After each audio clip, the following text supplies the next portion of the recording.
Wagwan, everyone! I hope you're doing well and welcome back to another stream of Tereak Talks. Ladies and gentlemen, thank you for joining me.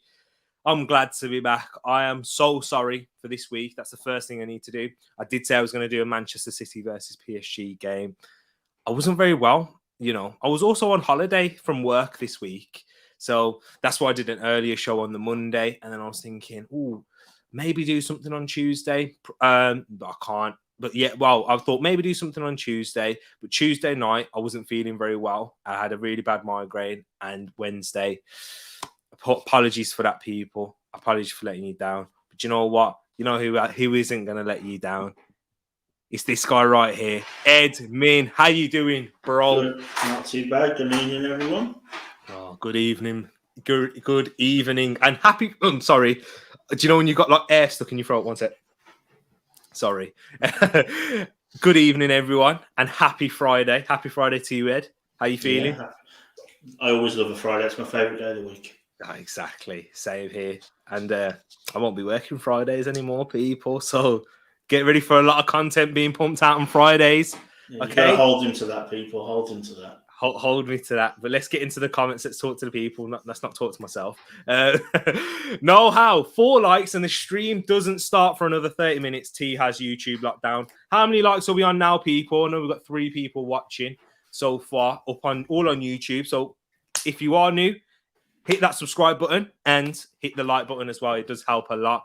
We've got Merry Christmas. I love that. He's getting himself all ready for Christmas. Less than a month away now. Wow, so that little doc, I think he's on about Jacob, on Raul Jimenez, Wolves, big up T's, Wolf, Familia, and friends that support Wolverhampton. A class act, it seems to be. And he was talking about previously about Raul Jimenez, calling him a metalhead. He rocks, even though Canada own him. And further question, are we really not going to start KT, Lokonga and Saka? Or are you messing with me? T Talks and Spuds, that was awesome content, realising they suck. Lol. Moss, we'll get into that. I can also see you've got the Fantasy Premier League scores at the top. Yes, Ed Marshall is Edmin.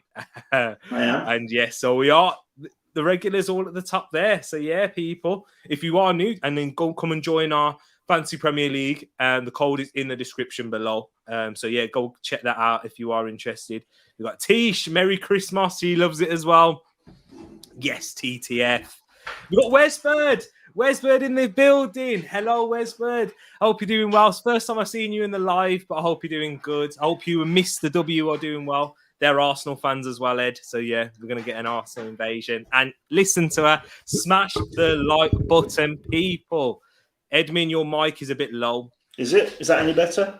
Is that any better? Is that any better? I think it sounds all right to me. Have you got it closer? Is there? Yeah, it's right here. Okay. But you know what, guys? Let's get started. And the production levels of this, it just keeps rising. Hopefully. I need to keep improving. You let us know.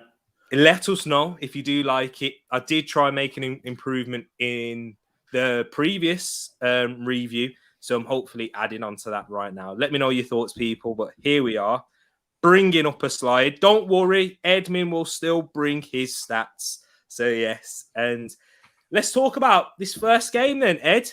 Go on, hit us away with your stats and figures. Arsenal versus Newcastle at the Emirates. So it looks like there's a big Arsenal contingent in the TTF, as always. And you'll be pleased to know the last 5 meetings between Arsenal and Newcastle have 5 wins for Arsenal. The home form going in. So Arsenal, obviously, they lost their last game. You may or may not have watched the watch along with Tereak. But then before that were 4 wins on the trot. And Newcastle's form, again, you don't need to guess too much. They're bottom of the league. There's 3 draws and 2 losses mixed in for their last 5 games. And the XG, the expected goals, Chris Moss isn't a big fan of these, but we give them anyway because the stats don't lie. Arsenal's expected goals is 1.8. So almost 2 goals expected for Arsenal. Newcastle's is less than, almost half of that at 0.86. So they'll be lucky, according to XG, to score a goal. And the game expected goals for the game is 2.67. Wow, there you go. Edmund hit us with the stats right there. We got it in the ticker below. Thanks for that, Ed. That was all No you problems. there. Give the credit. You know what? StreamYard's up in their level, so we were able to up our quality production as well. So we have, in terms of injuries and suspensions, Arsenal fans, we have no real injury news. Granit Xhaka has been out since the Spurs game, and he's back in training as well, actually. So he's back recovering. I don't think he's expected to make it until at least the end of December. I think that's at the earliest. But he's on track. And Granit Xhaka, when he does come back from an injury, he always does come in a bit earlier. So you got to give credit where credit's due there. Said Kolasinac, who picked up an ankle injury in international duty, is still out, and that looks a serious one, by the way. So that is a long-term absentee. That may scupper any January transfer dealings, as you know, Kolasinac hasn't played that many games. But for the same for Newcastle, really, Dwight Gale is a doubt, and the only real absentee that is guaranteed is Paul Dummett. So not big injury and suspension news, but from what we can see right there, will it have an impact? Maybe Granit Xhaka will. Granit Xhaka being injured, he's not really been able to. We've not been able to rotate our midfield. Our midfield was light anyway with Granit Xhaka as in there with Thomas Partey, Xhaka, Lokonga, Maitland-Niles, and then he not really getting too much games. So we are struggling there. So yes, guys, get your predictions in the chat right now. We can see Paxton's right there. Arsenal 2-0. As always. Always bring in the scorers. Big up Paxton for that. If you guys can do that, if you're quick on the triggers, let me know. Let me know about that.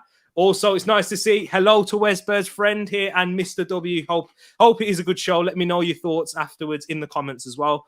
We've got Tishi with a 2-1 Arsenal. And never make a prediction, as you know, I jinx it. The only worry is the new manager syndrome. Yes, and Ed, he's on the sidelines, isn't he? Is he? I thought he was still isolating, right? It's been confirmed today that he will be on the sidelines for the game. Yeah, it only got confirmed this morning. Interesting. I'm not. Yeah. It will be better than him just phoning in, right? So it should exactly. And sorry, I'm cooking dinner. Hey boys, what are you cooking? Yeah, that was my first question. That you're cooking, and then without tell us what you're cooking. When will Patino get a run out? There is actually news now how that Patino, Charles Watts from goal, he said that Patino may have a chance of playing in the Carabao Cup. I think this season for the young, what is he, 18 now? He was 17 when he started at the start of the season, so now he's 18. I do believe. Let me know, correct me if I'm wrong, but yes, I don't think this is the season for him right yet. I think he's going to play a lot of under-23 football, and then next season will be his step into the first team, I believe, know-how. He's also gone with a 2-1. We've got Santiago up in the building. Nice to see you, Santi. Newcastle improved since the takeover. I'll let you answer that one there, Ed. Do you think Newcastle have improved? Was it hard not to, if you can be honest? Yeah, I guess that it's going to buoy the players, isn't it? It's going to make or break some of their Newcastle careers and Premier League careers. There's a few players in that team that are on the fringes of, are they Premier League quality or not? So it's I think they have improved, but I think the proof will be in the pudding where they are, or in the shepherd's pie, or in the shepherd's pie. The big thing they're going to need to do is stay afloat until January, when they can probably bring in some of the the fringe players, some other Premier League teams, and maybe a couple of signings that they can throw some money at. If they're adrift, I think you're going to see it's going to make or break that season. It's either Eddie Howe is preparing to bring them up next year, or is he going to be helping them rise quicker than that? I think it's a big December for Newcastle, arguably the biggest December for any of the teams, really. True. It's true. If they are going to stay up, they definitely need to pick up some wins. Well, in terms of results, Santi, they have picked up draws, but they did that anyway under Steve Bruce. They picked up a draw against Brighton, which was a good result away from home, and then obviously last week against Brentford. But we'll have to wait and see. So Ed, I'll let you go first. Semi-guest-ish. What is your prediction for this game? What is your score prediction, and how do you think the game will play out? I see this being a plucky Newcastle performance, but I think if you take away Arsenal's drubbing at Liverpool, their form very good, 4 wins before then. I've got it as a 2-1 to Arsenal, but I reckon it's going to be Newcastle pushing late to try and get something out of the game towards the end. I'm even more confident now with my prediction knowing Eddie Howe's on the sidelines, because I was actually going to go with 2-0 to start off with, but knowing he's going to be there, then I'm going to say 2-1 to the Gooners. Oh, I like to hear that. I like to hear a win no matter what. And guys, let me know in the comments as well if Ed's audio is okay. Let us know. We want to make sure it is and everything's dandy. It's good from my end, but obviously we don't know what other people may be thinking. So, in terms of my prediction, I went for a 2-0 win. So you will see that on the screen right now, people. In this game, as an Arsenal fan, I may as well go into a little bit detail about it. I want to see Kieran Tierney back into the side. I want to see Pepe in place of Saka. And I also want to see Ødegaard start as well. I do think that we need that. We need to rejig, I believe. I think Lokonga's another shout as well. I think Ainsley Maitland-Niles could get in for Lokonga, because I think Lokonga struggled in recent weeks, not just against Liverpool. Against Watford, I thought he was quite poor, giving the ball away a few times. I remember Juraj Kucka having a big chance. He's been giving the ball away, and that's what happens when you have inexperience. And it wasn't something new against Liverpool. And no disrespect to the young lad, because I do think he's quality and I love that bravery. And it's the same with Tavares as well, or Tavash, with Derek Ray would say.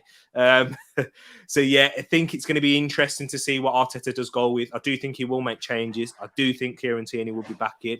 We've got 2 big games after this one where it gets more difficult away from home, Manchester United and Everton.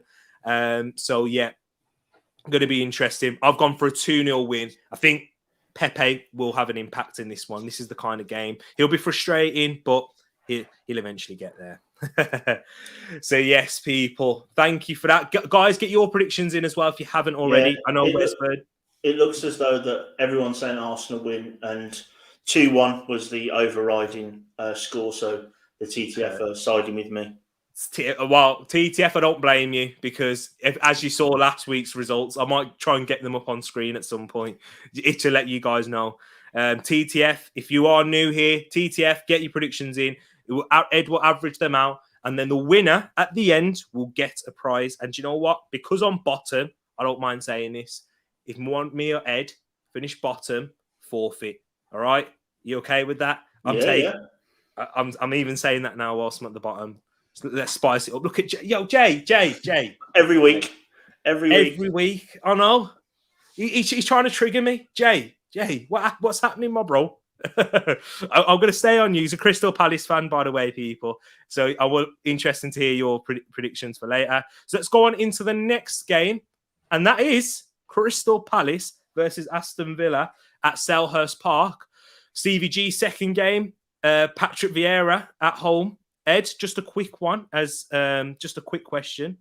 Who was the better midfielder in their day, Patrick Vieira or Steven Gerrard? Guys in the comments, let me know your thoughts. Wow. That's like choosing between 2 kids, that. If gun to my head, I'm going to say Gerrard, but I'm not happy about it. Gerrard, okay. Yeah. Okay. More slightly different players, obviously.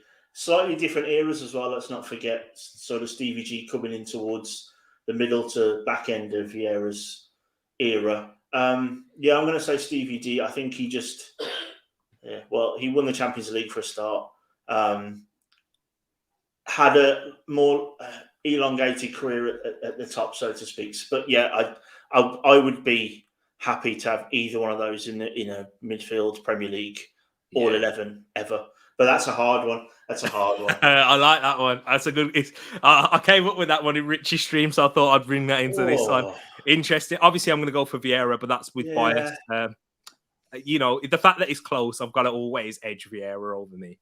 So yeah, man. We've got Tish going with got to be Stevie G. We've got Chris Moss, Stevie G and Vieira. That's tough. Slightly Vieira, but overall Gerrard more goals. Westbird going with hard one, but that's got to be Vieira. And know-how. Respect for your know-how is Vieira for me. And in terms of the forfeit, he said, would love to see Ed rock a handlebar mustache for a forfeit. Let's hold him on that one. Yeah, that's a We'll good get there. first. That's a good first suggestion. Exactly. Thank you, Tishi. Thank you, Luke, as well for getting your predictions in. We'll keep sending them in. Ed, he's going to break through the stats and figures for this game whilst I go through the predictions right now. Yeah. So for the last 5 meetings, Crystal Palace have won. They won the last one, and then before then, 2 losses for Palace and a win and a loss. So there's been no draws in the last 5 games. Palace's form is as it has been all year. Good. 3 draws, 2 wins. Villa's, however, they're on the back of a win and 4 losses. Obviously, Stevie G won his first game last week.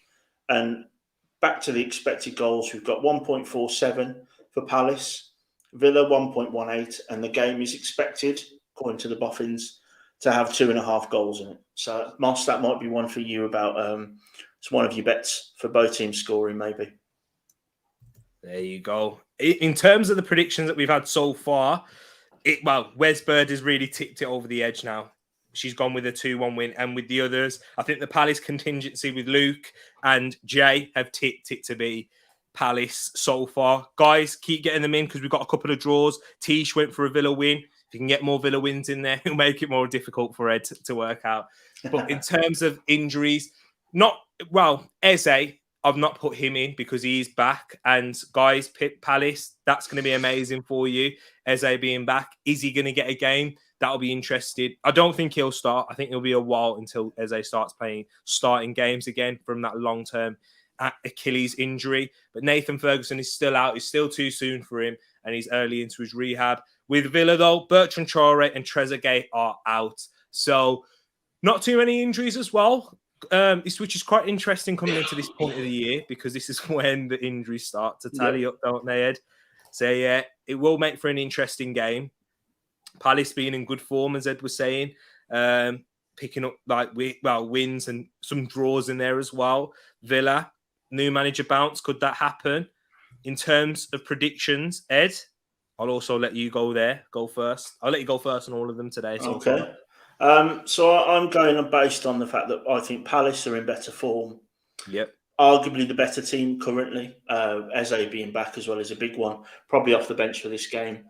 But Villa with the Stevie G new manager bounce, it looked like something was different, fundamentally different last week to the weeks before. So I've actually gone for a big score draw, 2-2. I've gone for this one. Palace seem to be the draw kings as well. Interesting. 2-2. I think that's a scoreline that's close. Chris agrees with you on that. Big Moss himself. Did someone else go with that? Yeah, Paxton went with it as well. And Wilf. Look at that. 2-2 is the popular scoreline within the TTF. So, guys, for me, though, because of Jay, I should really go for, about 8-0 Villa for Jay. But in all seriousness, I think the score is going to be 2-1. I think you guys are going to win it. I think it's probably a bit too early for Steven Gerrard to go away and pick up a win. It wouldn't surprise me because with the Premier League and with how Crystal Palace are playing, they have been excellent. You have to give credit where credit's due in that.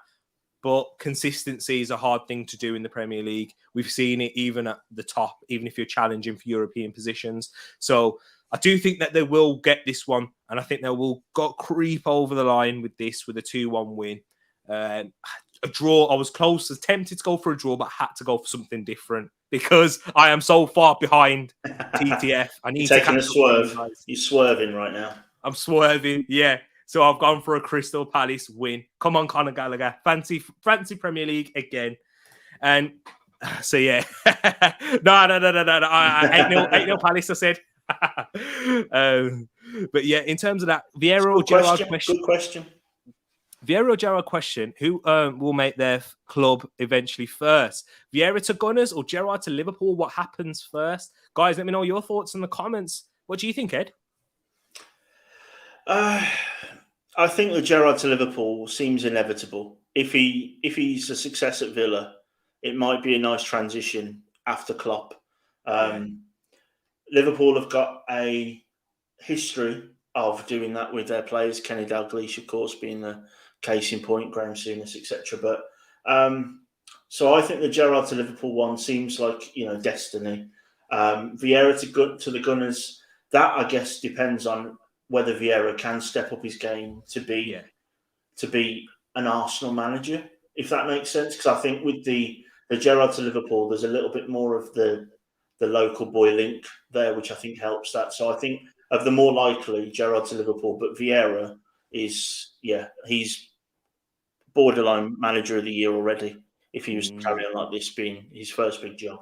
It's true. I'm impressed with both of them, to be honest. And all it's doing is making me feel old because I watched both of those play pretty much all of their career. Yeah, exactly. My time will come, people. My time will come. Where's Bird's gone with? It's whether Palace can actually not concede late on, as they have done a lot this season. Spot on. That is a big point there, Where's Bird. They conceded late on against us, Brighton, and who else?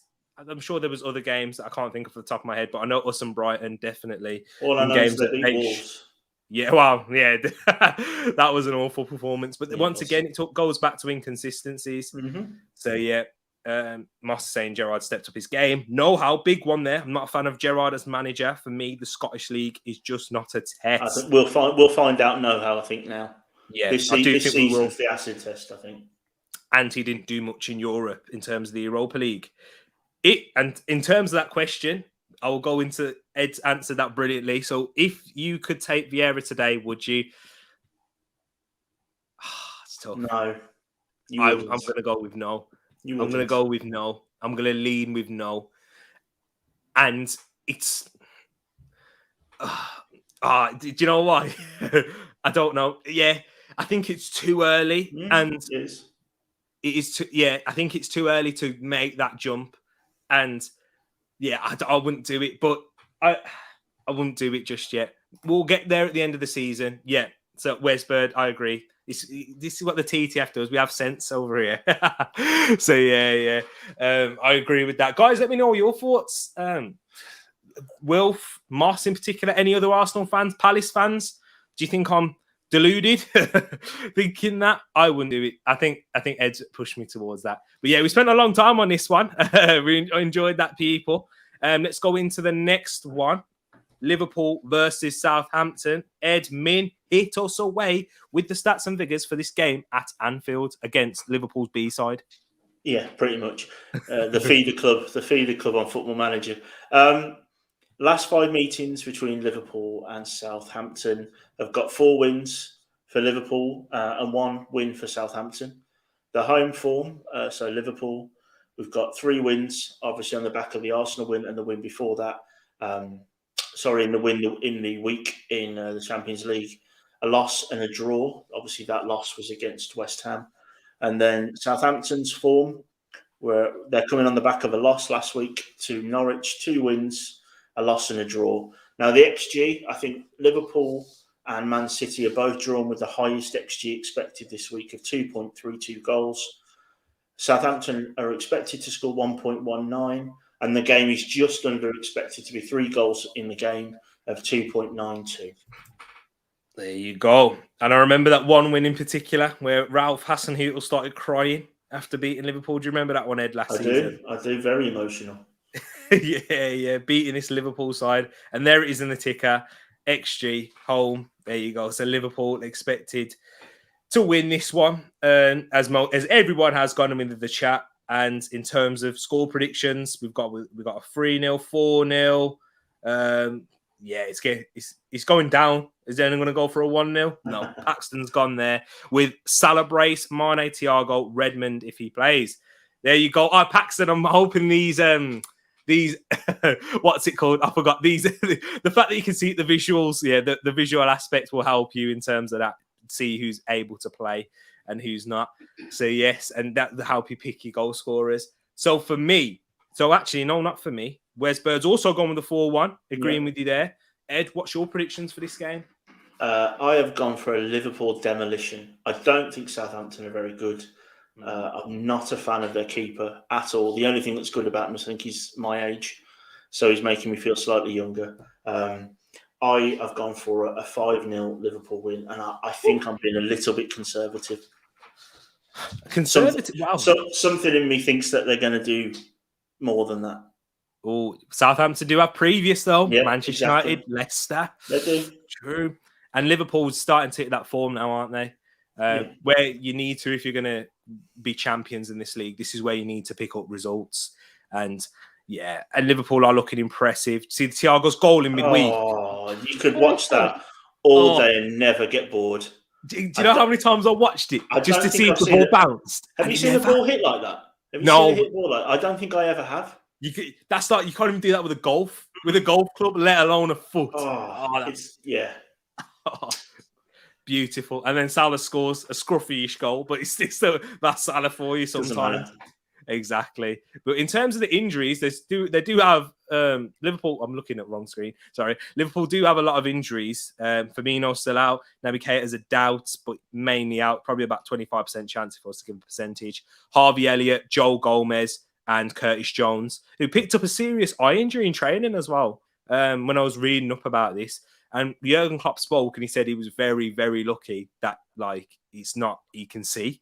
Oh wow, okay. Yeah, so it was really bad. And then with Southampton, whenever I look at Southampton's injuries, they always have a lot. So this is them light for me. I think it's probably how Ralph Hasenhüttl really demands get presses, that high press, what we're seeing with Ralph Rangnick being spoke about in the news a lot. We'll get into that later, people.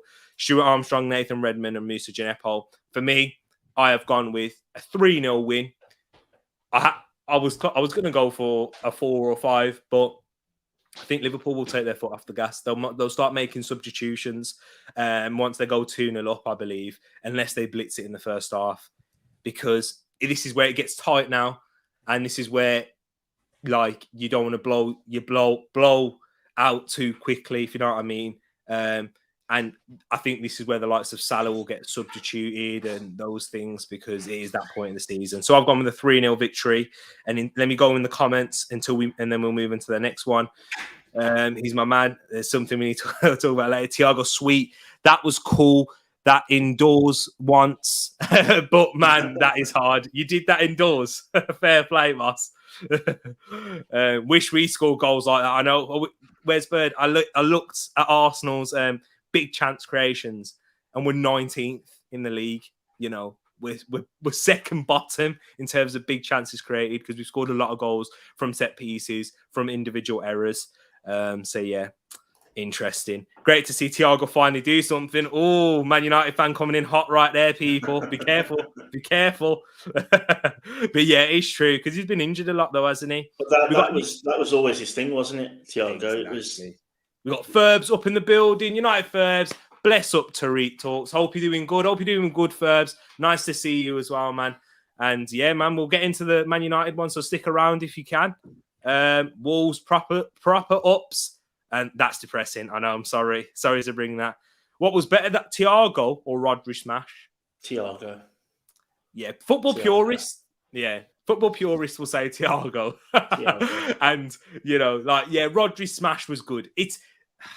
They're very different, and it's all subjective though, isn't it? At the end of the day, so I don't mean to offend anyone if you do think Rodri's was better, but I would go for Thiago's, because it's rarely seen. You'd rarely see a ball with that much backspin. It goes down and then goes up without bouncing.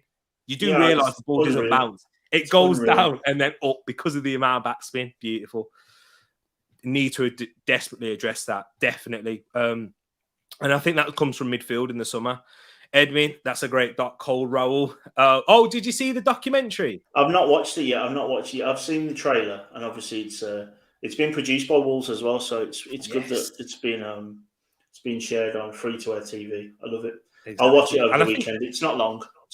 Exactly. And speaking of Wolves, get your Norwich versus Wolves prediction right now, people, as Edmin himself, Moss, great segue into this one. This is what the comments do. You control this show. So, Norwich at Carroll Road against Wolverhampton Wanderers. Dean Smith in his second game against Wolverhampton, which wouldn't be too far from where he's from. Ed, hit me with the stats and figures for this game. All right, guys, remember, Norwich games doesn't mean you have to leave the stream, because normally when we get to Norwich games, people dip off for a bit and then come back. Yes. So in the last 5 meetings, Wolves did the double over Norwich the last time Norwich were in the Premier League. And then before that, we had a draw, another Wolves win, and 5 games ago, Norwich won. The form, Norwich on the back of a couple of wins, some losses, and a draw. And Wolves' form, a bit up and down. We've got 3 wins, and in between those, punctuating those, we've got a loss against Crystal Palace and the draw against Leeds. In terms of XG, I think both of these teams are the combined worst expected for the week. So Norwich is just over 1 goal, 1.04. Wolves, surprisingly, 0.97, so not expected to score. And the game, however, is expected to score 2.42. So based on how the teams are playing, that's their XG. But the history and the way these teams play, the stat guys think that it's going to go against the XG, and there's going to be a couple of goals, maybe even up to 3 goals in this one. Interesting. So while that sound, guys, doesn't sound like it's going to be a great game. Last time match of the day, this. Yeah, we'll see though. You know how football is, funny game. All it takes is a red card or a stunner and something to kick off. In terms of injuries, Norwich are missing definitely Christoph Zimmerman, and Sam Byron is a doubt. For Wolves, it's the usual ones that have been out this season. Willy Bolly still out injured. He's struggling, isn't he? Oh, Jay. Oh. He's coming for me now. What have I done? Jay's just attacking us all, man. Pedro Neto still out injured. Do you have any updates on that, Ed, about Pedro Neto? It's supposed to be in the new year. Same for Mascara. Again, it's a deep dive for people who don't follow Wolves, won't know who he is. But he's a lad that we picked up from Colombia, Colombian under-21s international, I think captain as well, and looked good in the pre-season. But we did only play like teams like Warsaw and Hereford, so you can take as much as you can from that. But he's an old-fashioned centre back. But Pedro Neto's the big one. I think if we get him back, our front 4-5 is quite a scary proposition for most teams. There you go. And in the chat, look at that. We've got a Norwich win by 3-1 by Know-How. I don't know if he's trying to trigger you there as well. No. It might be. XG's going with the Norwich edge in it. Yeah, they are. That was Norwich on the back of a couple of wins, aren't they? Our away form hasn't been the best this year. We picked up a couple of wins. The Villa one was a smash and grab that's only ever happened once before, a team scoring 3 goals in the last 10 minutes in the Premier League. So there's a potential with also the new manager bounce as well. We can't sleep on that. Yeah, it's true. We've got Wesberg going with got to go for Canaries as it's Mr. W's dad's team. So we've got some Norwich contingency here. Represent. I love that, Paxton. And he's gone with Jimenez hat-trick. Hasn't he gone with like a Jimenez hat-trick? A lot this season. Big up Paxton, man. It will work. And when it does, you're going to get the biggest shout out I could ever give. Wesberg's gone with a 1-0 Norwich. Chris has got, why do I call you Chris? I call you Moss all the time. Moss has gone with a 1-1. Evening all, just joined, got back from Suns football training, so watching 20 minutes behind, hoping for a good win tomorrow. Hi, Paul. Nice to see you, Paul. Hope you're doing good. What's your predictions for this game, Paul? Let me know. Interesting. So sorry, Ed. Wolves are going to get smashed. Just beating Wolves. He's just busting. There you go. He's only messing with you. 2-1 Wolves. I thought he was going for it then. I was thinking, oh no. So he's gone for it. He's not forgiving me for picking Gerrard over Vieira. That's what it is. That's what it is. Wilf, you got to stay loyal. I know exactly. Espirito Santo, dude. That's why he's not for Spuds. And a lot of crying on the dock. Yeah, he was. You wait until you see it. Hey, Moss, don't spoil it for him. He's very interesting. I watched it. It's only like half an hour. And TCM's going for a 2-1 Wolves win. Tish, I did see your message as well. You are watching this with a glass of Baileys and mince pie, if I'm correct. She is. Is that, have a sip for me, and I'll have a sip of my water. Wish I had my mug right here. But, We've got another 2-1 as well from Jay here as well. Oh, he's gone for a serious one now. So I think Wolves, the Wolves win is edging it, but we don't have a general consensus over a score on this one from the DGF. Yeah. It's mixed, isn't it? It is mixed because Know-How, Wesberg in particular have gone with a Norwich win. Pookie goal. 2-2, Norwich Wolves. It won't be last time match of the day then, Paul. Exactly, Paul. It definitely won't be the last on match of the day, but I think there will be more boring games, even though there isn't a lot of 3 o'clock kickoffs. Just touching quickly on that, Ed, what's your thoughts on there's more 2 o'clock kickoffs on the Sunday than there are 3 o'clock kickoffs on the Saturday? Is that because of the European commitments of the teams? Is that what it is? Yeah. I think you have to take it. I'm a purist as much as possible, but I'd rather have my team playing at 2 o'clock on a Sunday than be in the Championship. So I'll take it. I'll take it. I'll take it. And it is what it is, isn't it? And I think we've already paid up our paymasters, Sky, BT. They own us, so we have to, whatever it is, pay our dues.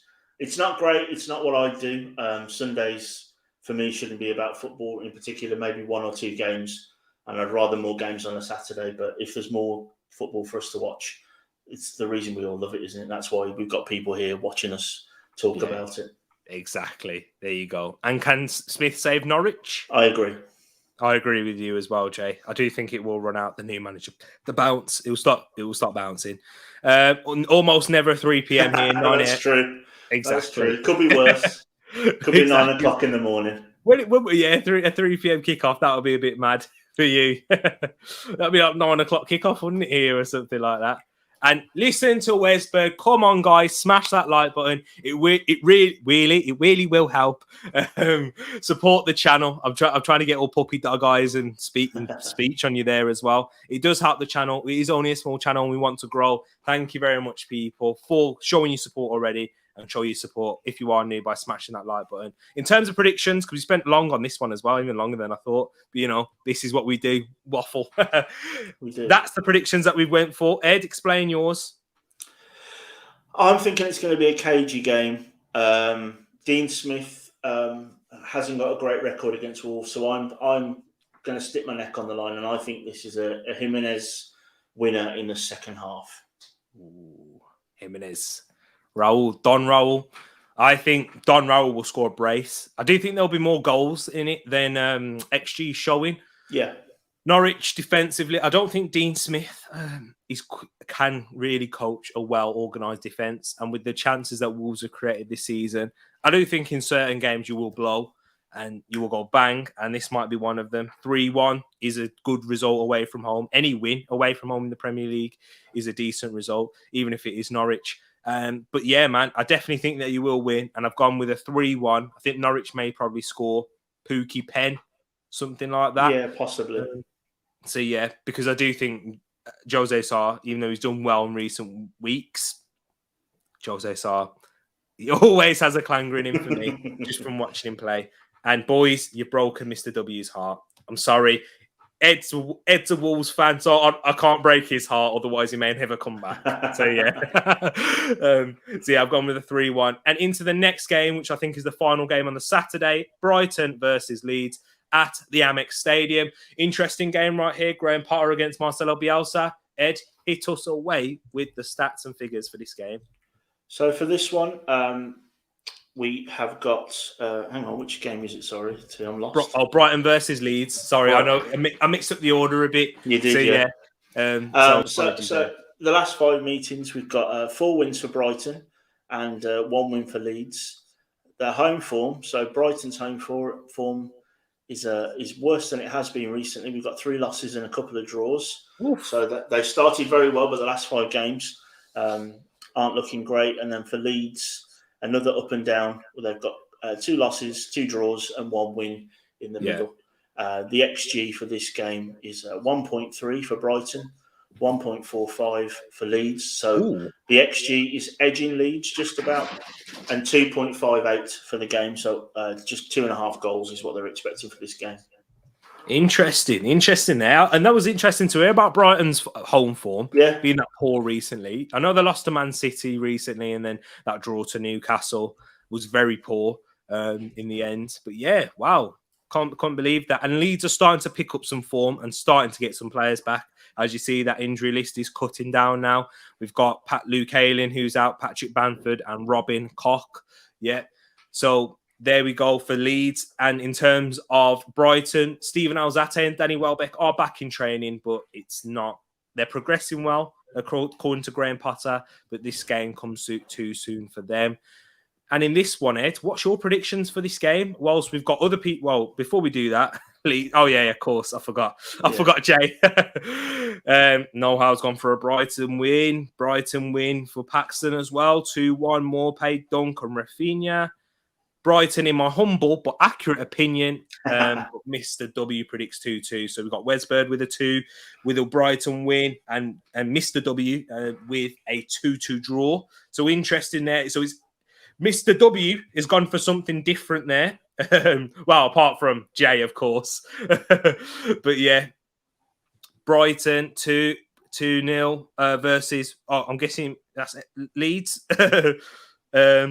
But yeah, 1-0 Brighton. So Brighton going for this one. Ed, what's your thoughts? Are you going with the TTF or are you going for something different? I'm not. I'm going for a bog standard sitting on the fence 1-1 draw for this one. Oh, get the splinters out. I can't make up my mind whether Leeds are going to come good or are Brighton struggling to score again like they were last year. Yeah. So if I'm going to go with the 1-1, thinking this might be sort of a tactical chess type game between Potter and Bielsa, where they're going to probably have worked out how to nullify the other team and maybe not necessarily know how to score. So I'm going for it. I was close between a 0-0 or a 1-1 for this one, but I'm going to go for a 1-1. Interesting. So yeah, I do think though this game could swing either way. I could easily see Leeds taking it because they had picked up their form a bit, getting players back. Rodrigo and Rafinha missing the last game was big. And even then, Spurs stepped to scrape by after a very impressive first half for Leeds, might I say. And, Brighton, you never know what to expect with them. They're very up and down. They've not been in greatest of form. However, Jay, don't leave, please, because I did go with a Brighton win by 3-1. I know it looks more convincing than it is, and I've just said it could go both ways. But I think that it will end up being 2-1 at some point. I'm not sure he'll take the lead first, and then Leeds will go for it. And, as they do, leave themselves susceptible at the back with that high press. And I think players like Leandro Trossard, who has shown in glimpses at how wonderful of a player he can be, and I could see him going up to a top 4 team, anyone really, as a squad rotation player. I do think he is that good. It's just about consistency for me. So yeah, I've gone with a 3-1 win, unfortunately. So yeah, to Crystal Palace fans. But yeah, for Graham Potter, get yourself back on there, man. Please. Rich has turned up just to hear us talking about his favourite team. I know, just in time. And I think that would put him to bed as well, this will. But big up to yourself as well, man. Look, yeah, man's out. Love, safe. Don't go anywhere. But yes. So yeah, interesting. Brighton edging it. And I agree with you, TTF. Don't let me down on this one. I beg. Yeah. And let's put Ed in the mud for this. But yeah, into the next game. And this is the first of the 2:00 kickoffs for Sunday. Yep, that injury list is a lot. It's a lot of players. We go into that. Ed, hit us with the stats and figures for Brentford versus Everton at the Brentford Community Stadium right now. Right. As always with Brentford, you don't need to take the form into consideration, because in the last 5 games these teams have played against each other, Brentford have won 2 and Everton have won 3. Okay. But other than a random League Cup game in 2010, the last time these 2 teams played before then was 1953. Okay. How old was you? Yeah, you might find your own partner for next week. Sorry. No, I'm joking. So yeah, form for this game between these 2 teams, unless there's a random 70-year-old goalkeeper that's playing for Brentford or Everton, they won't know. Form, Brentford's form is not what it was at the start of the season. They've got 3 losses, a draw and a win in the last 5 games. And Everton's is, I think, possibly the worst going into the into this weekend's matches, with 4 losses and 1 draw, which was that game against Spurs, I believe. The XG, Brentford are 1.46, Everton 1.26. So again, the XG suggesting a 1-1 draw. But the expected goals based on how the teams were playing, it's actually 2.75. So it's one of the highest of the weekend. Despite that, which Maybe just because of how bad Everton have been recently. Not sure. There you go. Poor sides in this one in recent weeks. Both sides off pretty well. Injuries being a big hit. And the biggest injury for Brentford right there is at the bottom there, David Raya, who's been out and he will be out for the long term. And then we have seen them struggle defensively in that aspect in terms of not having a regular goalkeeper. Arsenal fans, we know about it. And any other club, really, when you suffer your first choice goalkeeper being out for a long term, you do think that it does have an effect on the performances. And being a new club, newly promoted club, there tends to be a dip in form at some point in the season. Jorgensen out as well. But as Ed mentioned before we read those stats, look at that injury list for Everton. Good news is, though, Abdoulaye Doucouré could return. He could return after he missed a few games. I didn't get the exact figures. Sorry, people. I will make sure to get that in the future. Richarlison and Mason Holgate are out due to suspension. Yeremina, Calvert-Lewin, Tom Davis, and Andre Gomez all remain out as well. So, Rafa Benitez, I think he needs to pick up a win in this game. It's more important it's a big game for both sides, but I think it's more important for Rafa in terms of if you're talking about the managerial jobs. As Moss has said, he's sucking it. Yeah, he's been awful, been shocking. Jay's gone with a question there, Ed. What do you think? Will Brentford stay up? I'm not as confident I was at the start of the season as I am. I'm not as confident now as I was at the start of the season. Ooh. But yes, I still think they will, because I just think there are a few teams that are worse. And I think that the stadium for Brentford's a big thing. The fans, I like their setup. I like the fact they're different. But whether or not they might get found out next year is potentially, there might be a dark horse if they do stay up this year. But yeah, that's true. I think they will. There you go. I think they will as well. I agree with Ed. I do think they will. Do you know what they're giving me? They're giving me vibes of Hull. Do you remember when Hull came into the Premier League? Yeah, and they beat Giovanni and they beat Arsenal. Yeah. I remember that. And they beat Arsenal at the Emirates. Then they clung on after that ridiculous Man City thing when he was on the pitch. But then the year after, they were, nowhere to be found, were they? I've got vibes of that whole team with this Brentford team. But yeah, it's I think they'll be fine. And I like the way they work, and I like the way they're set up, and I think their manager is an enthralling character. I really like him. Interesting there. We've got mostly Brentford wins, but we've got Paul, who's gone different. He's gone for an Everton one on this one. Paul, I remember that one when it comes to doing the review show that we will bring to you. I think I'm going to bring that one on Sunday, actually, in terms of the review show, because I'm going to do a preview show on the Monday for the midweek games. Yeah, midweek games, isn't it? Yeah. So, I'll bring that on Sunday night. I'm going to have he's gone for that one there. And I like that one, what you said before. Mr. W says a narrow 4-0 win for Brentford. They're off the mobile, as cannot read their info, but but in the laptop I can see. Okay, what's that to do with?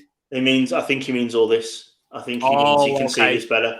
That's the dedication Merry Christmas brings. Love that. Merry Christmas, everyone. But yeah, Darren Richarlison out maybe 2-0. Yeah, I don't see Everton scoring. I don't think, from what I remember in terms of prediction. What was your prediction, Ed?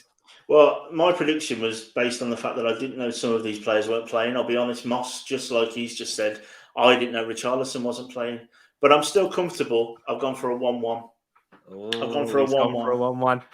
And after, because I did the research on all these players, I had to leave for Brentford. I can't even see, man. I'm thinking it's a good question from Moss here. Who's up front for Everton then? I think, it's a good question. Rondon? Who's up front for Everton then? Probably Damari Gray. Yeah, Damari Gray, that's another one. Back. He picked up a hamstring injury, but it's not as bad as first feared. So he's back. So anyone who's got Damari Gray in their FPL, have a look. So look what Paxton's gone. Yeah, and you probably said that before I said it because of how. And there's No How coming in as well. Gray. Yeah, There you go. Who's going to make it a hat trick? But yeah, I think he probably will be Damari Gray instead. That's probably there. We go. There we go. Oh, I love to see that. But anyways, yeah, I've gone with a 2-1 win, and that's because of the injuries. They will probably sneak a goal because Brentford are looking leaky at the back. So I think they'll even with that lack of, like striker or any attacking threat, really, Everton may sneak one. Would you be happy if Benitez had come to the Arsenal? No, I wouldn't have been, and I'm not even an Arsenal fan. Short term, what's the point? Very much so. But Ed, there was a lot of Arsenal fans at the time who were like, we should get Rafa. Yeah, there's a lot of fans of every club that says, why don't we get Rafa? Yeah, but true. I think there's a level to where Rafa is now, to where he has been. And I don't think if Arsenal wanted to progress, he would have steadied the ship, but that's not where you want to be right now as a club, right? True. I think he's similar to the Emery type of appointment, isn't he? That type of pragmatic manager. It's a safe shot. Yeah, exactly. So yeah, I wouldn't have gone with Rafa, right? I want to go with someone more progressive, you see, and that's what I want. And that's why I don't mind the Arteta train now. I wasn't on board with it initially because I was like, I want someone that's experienced and progressive, someone that is at least done it in another league. But now we're starting to see something. I'm willing to give it a try to the end of the season. I'm willing to stick by. I'm not. Even with the old Arsene Wenger situation, I wasn't. We need to get him out now. I wasn't. I was saying it's time to go, but I wanted to hang on as long as possible. I did the exact same with Emery. I remember I was at yours at the time, Ed, when I first said, that's it, I'm done. And that was after the Leicester result. So it takes a while for me to go on managers because I like to look at the players a lot because, I've played for some poor managers, yeah. And, so it doesn't, it didn't make that much of a difference in terms of my performance. And, so I didn't like to think, but yeah, I guess it's different at the higher level, at the professional level. But yeah, that in terms of that game, that's what we've gone with there. Good evening. I said that at the start, I think. But into the next game, we won't spend too long on this one. Horrific teams. The team that Ed doesn't like and the team that I like. Yeah. No, I think just to clarify, it's not that I don't like them. It's just that I don't think that they're a very good team at the moment. But they're proving me wrong every single week. So again, what do I know? Yeah, well, you're Sean Dyche with a hairline and a voice. That's what I like to say. That's what you are, Ed. So Ed, hit us away with the facts and figures for this game. So the last 5 games between these two teams, Burnley and Spurs, are 5 wins for Spurs and a draw, including doing the double over them last year, I believe. The form, so Burnley are on the back of 3 unbeaten, so 2 draws, a win, a loss, and a draw. And Spurs' form, we can all laugh at what happened last night. I'm not a Spurs fan, I'm not an Arsenal fan, but that was hilarious, and it's why European football as a kid was big because those things happened. So they're on the back of a loss last night to a team that plays part-time football in Slovenia. It felt like 2 wins, a draw, and a loss. And the XG, Burnley are double over what Spurs are expected. So 1.55 for Burnley. Spurs is all the way down to 0.78, the worst by far, even lower than Norwich, Wolves, and Newcastle, who've got the next worst. But the game is expected to get 2.5 goals. So it's looking like, I think that performance last night might have affected the XG a lot for Spurs. Yeah, awful. NC Mora or something like that. Did you see the goals? Yeah, I've seen them. Davinson Sanchez. 42 million down the drain. I can't believe that. He slipped though, to be fair. Yeah, but for the first goal, it was awful as well. I know it's bad defending, and I wouldn't want him at Wolves, and he's at Spurs. But yeah, it was. Yeah, the Kane goal though was quality. Yeah, wow, that's what Kane's been scoring against this season. He's scored like 20 goals, hasn't he, in this season? And 2 in the Premier League. Oh, Kane, he loves part timers. He does. He loves scoring against them. But in terms of this game, injuries. Players that are missing, Ashley Barnes remains out. We haven't seen play anywhere because we've seen Chris Wood and Maxwell Cornet. Baller so far. James Tarkowski is out, as well as Ashley Westwood. So that has made an impact in terms of my prediction. That because a figure like James Tarkowski to Burnley, and we know Burnley don't operate with a deep squad, and Ashley Westwood, who's a key figure for them in terms of their set piece deliveries as well. I think that will be a big factor, people. But for Spurs, Giovanni Lo Celso is a doubt, but Christian Romero is certainly out. And I guess that's quite big for Spurs because their defense is shockingly bad as well. Ed, in terms of predictions, let me see before I go to you, let me go to the chat first. Burnley 2. Spurs 2. Burnley Your heart couldn't even let you say that, could it? I know, exactly. Yeah, literally. Do you want me to do this one? Shall I do this one? Off you go. So we got Westbird obviously saying, "Come on, Burnley." We've got Big Up Roland. Thanks for joining. My bro. We've got Jay going with his usual whatever T says opposite. So Tottenham 10-0. We've got a draw here from Creambone from Wilf. And down here, we've got Moss enjoying Spurs' performance last night, but he is going for the Spuds. And Paul, who's your team, Paul? I don't know if I know your team. Let us know. Or if you know T, tell me. Is it Wolves or Liverpool? I knew it was one of them. I'm sure it was Wolves. It's part of this household then. We're Wolves or Liverpool in this house. Oh, yeah, true. Yeah. In your household, Wolves and Liverpool. Without Kane and Son, they are a championship side. An expensive one, mate, if they are. Very much so. But in terms of, so the predictions look like mostly, even though there's a lot of Arsenal fans in the chat, mostly they're going for the Spurs, which is what I went for.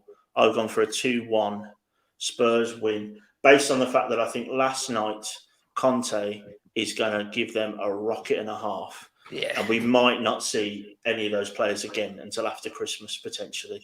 Because he doesn't suffer fools, does he? Did you see what he said in his interview? The level at the Tottenham isn't high. Something like that. Yeah, and he said, I think my favourite quote was, it looks good from the outside. That was the big one, because obviously it's like a shiny new stadium. Nice crisp kit. I quite like that purple kit. And they've got Kane, they've got Son, but like what Moss has just said, potentially a lot of those players are lower league, Premier League, Championship players. Some of them really are playing like it, even if they're not. Yeah, exactly. In terms of that question, you're Connor Cody. Where's he from? He's from Liverpool. Liverpool. Yeah, A, mate. Yeah, you added the A there in front as well. But in this prediction. Oh, did we both go for the same? There you go. Sorry, people. I'm sorry. Yeah, I'm an Arsenal fan, but I'm trying to win now. I can't be doing a forfeit. So I do think they're legit. Come on, I'll happily be wrong, because I won't just be wrong. It'll be Ed as well. So if I join Ed on this one, we're wrong. At least I don't suffer. Okay. Also, I think I've pretty much got Burnley wrong every single week. So. Oh yeah. Burnley. At least you've gone with Burnley scoring this week. I have, but it still won't be Chris Wood. Watch it be Chris Wood now. Exactly. So yeah, unfortunately, Tottenham for me. Injuries, but in terms of this game, we've got 3 more games left. Leicester versus Watford at the King Power Stadium. Ed, hit us with the stats and figures for this one. Claudio Ranieri returning to the team where he's won his Premier League. Oh yeah. Do you know what? I've not realised that until then. So the last 5 games between these two teams was a draw and a win for Leicester, then a win for Watford, and then Leicester did the double over them a couple of seasons ago. The form, Leicester obviously picked up an important win last night in whichever European competition they're in. But they are on the back of, after that, 2 losses and 2 draws. So their form in the league is not overly great. Watford, on the back of, obviously, they beat Man United last week, if you didn't know. But their form is 2 wins and 3 losses in the last 5 games. And going with the stats, XG for this, Leicester 1.48, Watford 1.11. But the expected goals are 2.75. So XG is expecting both teams to score and potentially 3 goals in this game. There you go. Interesting. I do think there will be goals in this game. You'll see that in my prediction later. But yeah, Uncoldy is a wish carrier. That hurts. That's my captain. It's your captain. That's my guy. Well, he gets picked for England, doesn't he? Really hope I'm wrong. Definitely. Casey. Guess who's back? Casey's back. How you doing, Casey? Hope you're well. Let me know how you've been doing. Give us an update as well on the, how with the smoking. How have you been on that?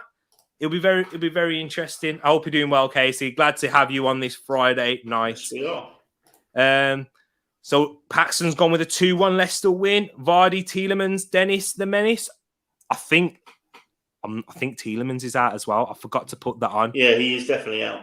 Yeah, sorry, Paxton. I've let you down with my graphics. Tielemans is definitely out.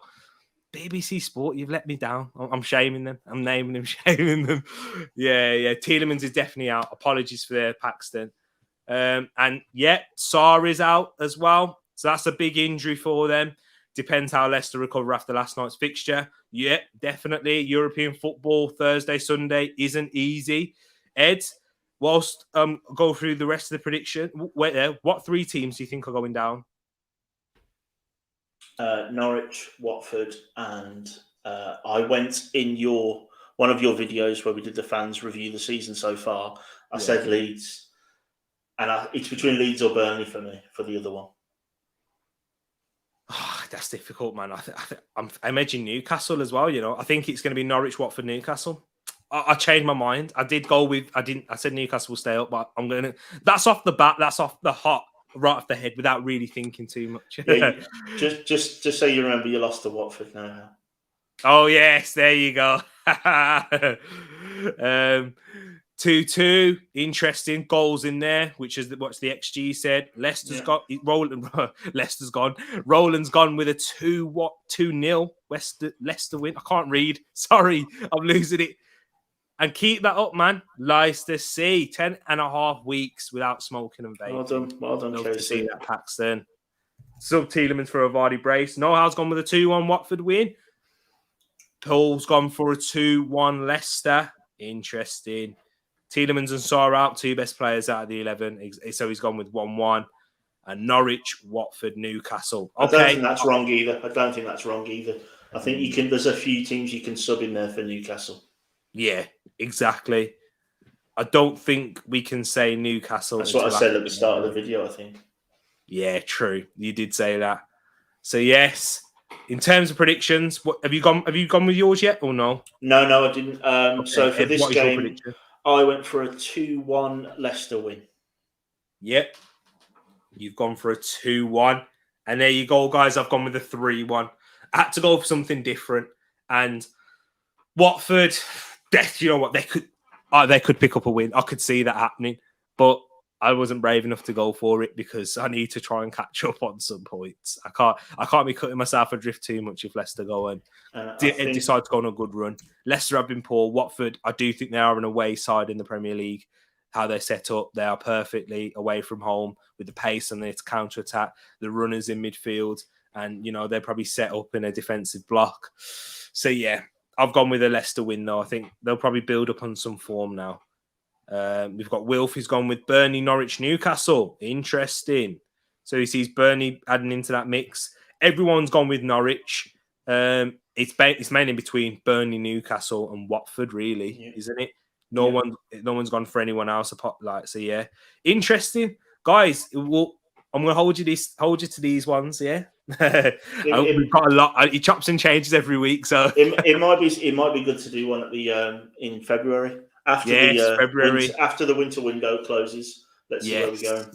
Yeah, and then everyone will have a better, well-rounded, and you know what, we can really hold you to them then. A nice one, Casey. Team Money, you bottle and not going Watford. I can't, man. I need to catch. I'm cut adrift from you guys by a mile, so I need to at least keep up the pace. And if Watford win, hey, I'll take it because at least you guys aren't getting points. So, yeah. Into the next game, the penultimate game of the weekend, and I think this is where it starts to get a little bit more interesting. These are probably the bigger games of the weekend. Manchester City versus West Ham. after they face each other in the Carabao Cup this season as well, West Ham winning that one on penalties. Ed, what are the stats and figures for this game? And whilst Ed's reading that out, get your predictions in the comments below, people. Yeah, and TTF, amazing. We've been yammering on for over an hour and you're all still here, so thank you very much. Yes, people, thank you. Last 5 games, we've got Man City lost the last game, technically on penalties against West Ham, but then the rest of the last 5 games have been 3 wins for Man City and a draw in the middle of it all. And Man City's form is 4 wins on the bounce, including quite an impressive comeback against PSG in the week and a loss. And West Ham's form, they won in Europe yesterday. But of course, they lost to the mighty Wolves last Saturday. And before that, they had 2 wins and a draw. Now, the XG for this game, Man City, 2.32, and West Ham's 1.81. And the goals to game seems to be the go-to for this week, 2.75. So XG is expecting both teams to score, both teams to potentially score 2 goals and at least get almost 3 goals in this game, so that the XG stats are expectant of goals. Oh, interesting there. I like to see that one. Know-how's gone with a 1-1 for this game. Well, with the injuries, I think a lot of it depends on these injuries and suspensions for Manchester City. Well, we know Kevin De Bruyne is out with you-know-what. Mm-hmm. But Phil Foden, Jack Grealish, both 50-50. Touch and goal, whether that either of them or both of them will play. So that'll be interesting. Or neither of them. Yep. So I do think if Phil Foden's back, I think that's an extra goal that you can add for City because of the quality, the finishing that Phil Foden does provide. He adds that. I think Phil Foden could potentially be their top goal scorer this season. Ed? Yeah, I think you know my feelings on Phil Foden. I think he could be the best player in the world in a few years' time. So yes, with the way he's playing and the different positions they take up. Yeah, that fluidity. Bernardo Silva as well, fantastic in the week. Cancelo, ridiculous. Yeah, that man's ridiculous as well. It's a team that you'd pick in a fantasy lineup, and if you had no, you wouldn't necessarily need anyone else. They're ridiculous. I think on the just quickly on the Ogbonna one, it's a big miss Ogbonna for West Ham. Not just the fact that he's a good defender, the left-footed centre back. Balance. It was a bit of an unbalanced defence against Wolves last week, caused by that. There was a shift over. So that's a good point. And if, with all due respect to my own team, if Wolves can exploit that, Man City.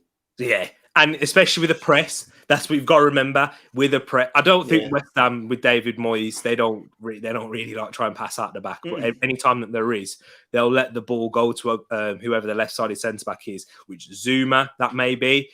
And I don't think he's technically that secure on the ball. So yeah, but TCM, by the way, what's TCM saying? He's going for a big upset 2-1. Woo! I think that's a Liverpool fan in there talking there. we got the Liverpool fan and the Man City fan talking. Brush in the building. Big up, T and Ed. Nice to see you, Brush. We're getting into your game in a bit, man, just in time. So, get your predictions in there. Man City 2, West Ham 1. That'll be a great result for Arsenal. We got Grace up in the building. Hello, Grace. Hope you're doing well. So yes, people, it's nice having. And oh no, I messed up my hello. There you go. It's up late and everything, Grace. But you know what? I hope you're having a great Friday. I'm glad you're here. Exactly. Man City 3, West Ham 2. So Paxton seems to be going with the XG there. Jesus, Sterling, Rodri, Antonio Brace. He gone for a Rodri goal. Interesting. Rodri, I know he scored against Everton last week, but he didn't really score in consecutive games. But yeah, interesting. You might pull that one out of the bag there, Paxton. Mr. W believes a Man City demolition of the Hammers. That's also interesting because West Ham usually do put up a fair fight in many games this season. Anyone else? Am I missing any? There's quite a few comments that have been coming in that I've been missing. What was your Palace prediction? I'll go through the slides at the end when I get to that. I know those. 2-1. Oh, dear. Tereak said 2-1 to Palace. I said a 2-2 draw, Rich. Oh, yeah. I went for you. So, yeah, don't come at me. But, yeah. And I'll answer that question at the end, Jay. I'll save that one. I wish I could pin or something. Well, can you? Oh no, I don't know. We'll work it out. We'll work it out. But yeah, City cannot afford to lose this game. I do agree with Wes Bird right there. And there's having the conversation in the chat. I love that. People keep doing that. Ed, what's your predictions for this game? I went for a 3-1 Man City win, and I think it might be relatively comfortable. Maybe a West Ham penalty is what I'm thinking. Oh, interesting. Okay. I think when I've watched the extensive highlights of the Man City PSG game, and I can just see those balls over the top that Man City seem to do all the time, which get them into the 6-yard box. I just don't see West Ham's slightly slow defence being able to keep up with it personally. I think they struggled last week with Podence and Jimenez. And I just think, as much as I love both of those players, Man City's players are 50% better on their off days. Yeah. Yeah. And it's with West Ham, though. That's what they do, though. They do take advantage of teams on their off day, like they did Liverpool. But yeah, I've gone with a City win, 1-0. I think it'll be tight. And mainly because Man City, I think they'll get plenty of chances, but they just don't really have that striker. And I think against a well-organised team like West Ham, I think that it will prove... I think they'll edge it and they'll get over the line. It's like what we saw last season at this point in the season with Man City. They were winning a lot of games 1-0. And even against worse and lesser teams than West Ham are this season. So I've gone with a 1-0 win. That lack of striker might be something.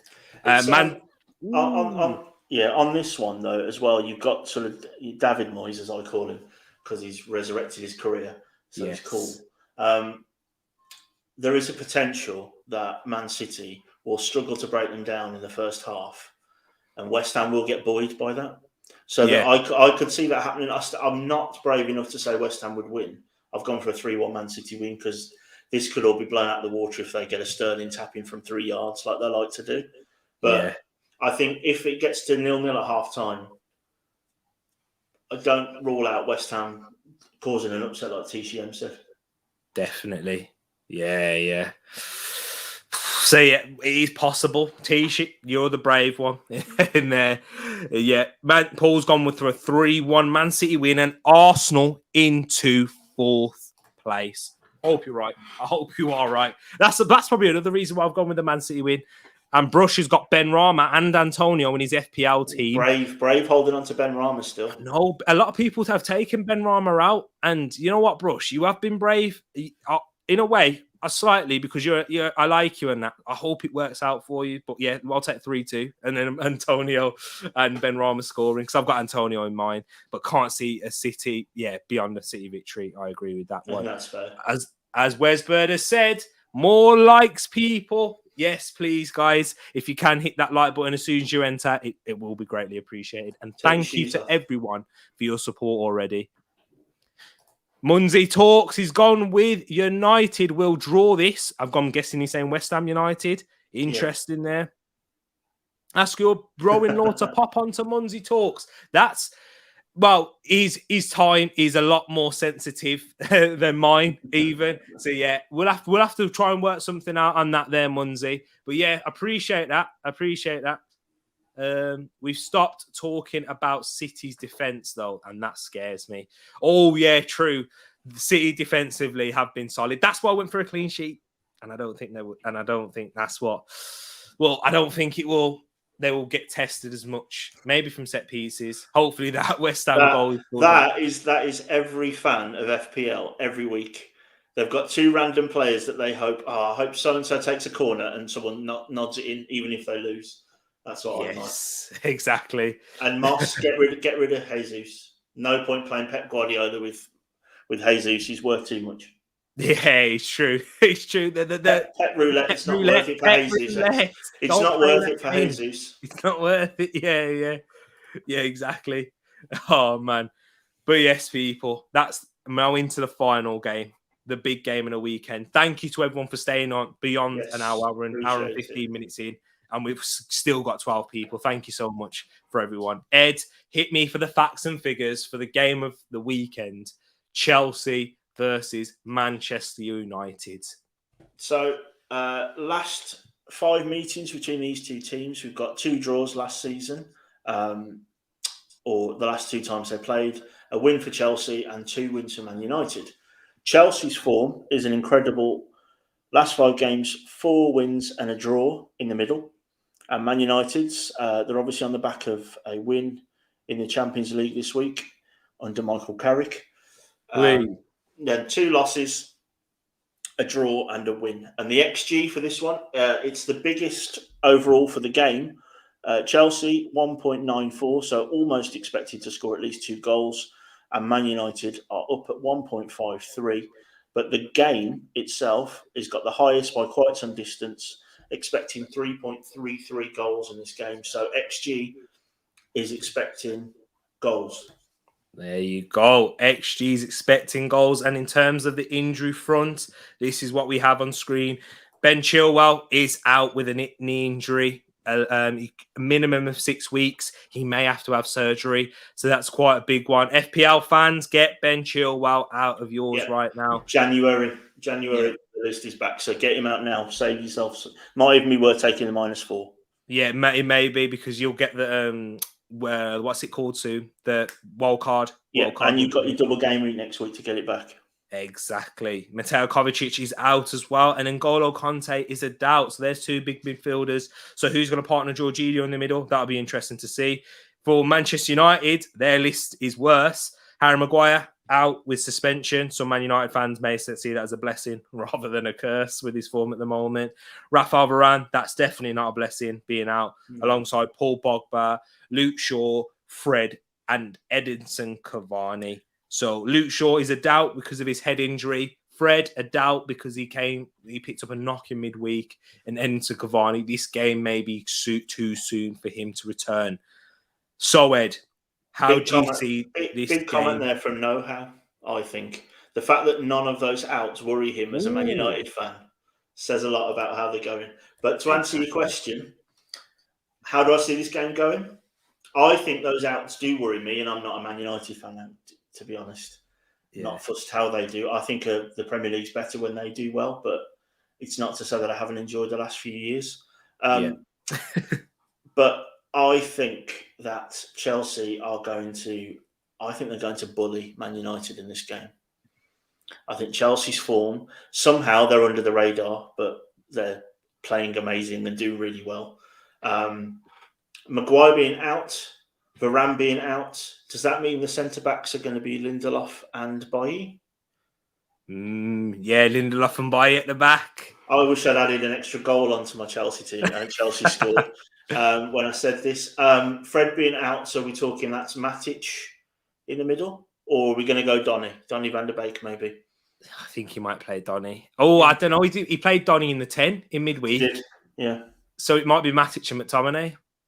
Yeah. Oh. So I just think, and this isn't just because Man United are going through a bad patch at the moment. They've brought in potentially this new guy who looks like it looks like they're joined up thinking finally. And I think United fans probably wished that this had happened after those first 8 months or 8 games, whatever it was that Ollie was at the wheel. So I think they will come good, but I think this is maybe a few games too early. The Chilwell injury is an issue. Kante and Kovacic being out and a doubt is also an issue. But I still think whoever comes in to partner Jorginho in the midfield is going to outrun and boss that midfield battle personally. Oh, so yeah. Interesting right there. So what was your scores, did you say?